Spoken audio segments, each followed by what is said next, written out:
Welcome back to this very interesting energy that is over our heads today and tomorrow in the chart. Thomas Miller on the Fun Astrology Podcast. Welcome back. If you came back after yesterday's episode, congratulations and thank you.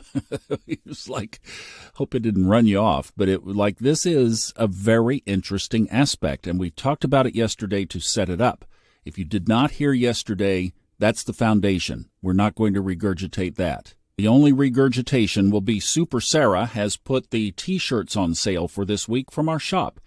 Got a couple of things coming up here over the next couple of weeks that are going to be opportunities for you to help support this effort that we're doing, and this is one of them. And we have some great products in there. Sarah Wakeman is running it. She's the genius of communication in our Facebook group, and she's doing a great job in the shop. spiritualdesigns11.etsy.com. You can check out the new AU t-shirt, the Southwestern Design Coyote, and then also the highest timeline really goes well with what we do here. So thanks in advance for that. Now, let's talk about the Yods first, because I think what I'm seeing in this chart, I'll tell you where I'm going with this, I think. I don't know. Let's try this on together. Pluto is getting ready to move into Aquarius. Yes, finally, all the way into the end of next year, but it's dancing, as we said. Right now, it's as far away from the cusp line of Capricorn/Aquarius as it's going to be. Once it starts direct next Tuesday, it will not be as far away from that cusp line as it is right now. And of course, where it is right now is right at the same place it was when the United States was born. So this is the fourth time since the beginning of 2022 that it's been in this position, just not quite by degree. It won't quite get all the way back to 33. I'm sorry, I said degree, minutes. Won't quite all the way get back to 33 minutes, but it is at 27 degrees. We don't know what a Pluto return for a major superpower is, or what it looks like. What it looks like is right now we're in it, but what's the lingering after effect? Yes, it is at the exact degree. Next year, and remember Pluto takes 250 years to go around, 48.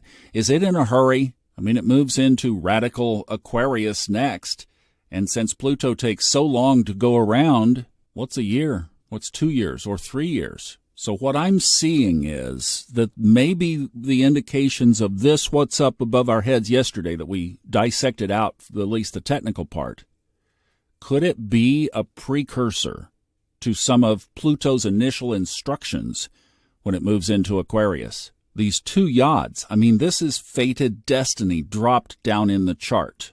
What does that look like then? Well, Uranus and Neptune on one base, they're in a sextile. They're wanting to work together. Could this be the signature of a jolt in order to wake people up? An attempt at a sudden shift in consciousness? Or does the shadow side of Neptune kick in and it goes the other way? More delusion. More than we have right now. Is that possible? Oh, yeah. Now, what's at the top? Mars and the south node of the moon. That's the one I just don't know. That's in Libra. And the last time, and it's money, and the last time they got together, the market dropped 23% in one day. Now, circuit breakers have virtually eliminated that possibility, but Mars and the South Node will figure out how they are going to express this time.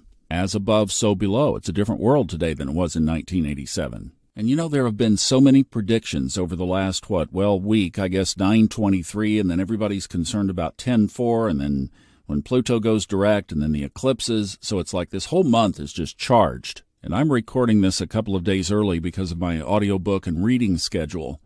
But what if it's benign? I'm wondering if consciousness has subtly shifted more than what might be reflected. I'm thinking what we do is we look at that very symbolism, as above, so below, take an aspect like this, look at what's going on in the world, and you can almost extract, if nothing like supercalifragilisticexpialidocious happens, then maybe consciousness has bumped up a bit. I think that's a very valid way to look at it. The chart is, in a sense, a fractal of what's going on down here. So rather than trying to figure out what's going on down here from the chart, flip it the other way around, as below reflected above. The way that these planetary energies unfold might be more of a reflection of our own consciousness. That's why we've been doing Level Up for over 2 years now on Sunday nights, is to try to just put ourselves in a position of saying, you know what, I've done all I can do, or I've done what I can do to help affect things in a positive way.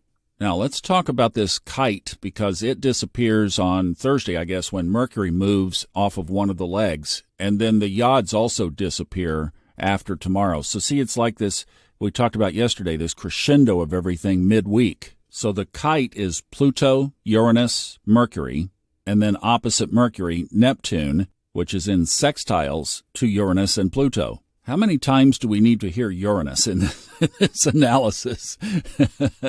I mean, surprise, I don't know. I mean, what's going to happen? What does Uranus have in store? I have no idea. I guess we could look at what houses some of these planets are in at the times of some of these exact aspects. But I think we just respect the magnitude of this. Think about it. Pluto, Uranus, Neptune, and the trickster. I mean, that's a combination that, my goodness, we could create the Guinness Book of World Records for the longest podcast ever, just talking about the possibilities of what could be inside that aspect. I think the best way to look at this is exactly the way we kind of ended yesterday, that Neptune-Mercury opposition is the infinite and the finite. It is our head and our soul.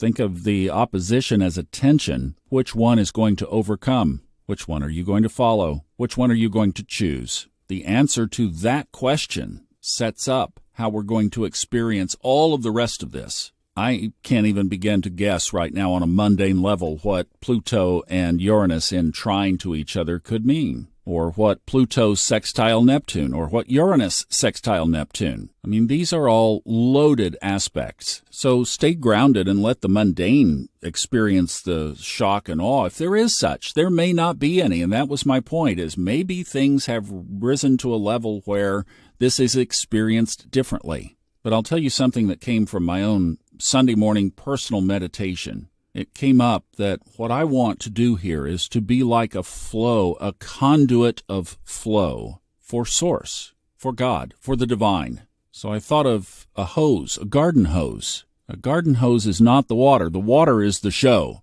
The garden hose is the conduit. And I just thought, divine flow is wanting to flow, but it needs conduits. So I want to be a conduit of that flow. And really, that means getting out of the way. I mean, the garden hose stays out of the way, hopefully, And if it's not, you trip on it or you whack it in two with the weed eater. It's like, so the best thing is just to be off to the side and deliver the flow and let the water do what the water's going to do. That's a beautiful way to think about it. All right. We'll be back tomorrow for the exact aspect. Have a good Tuesday. Love you. Bye-bye.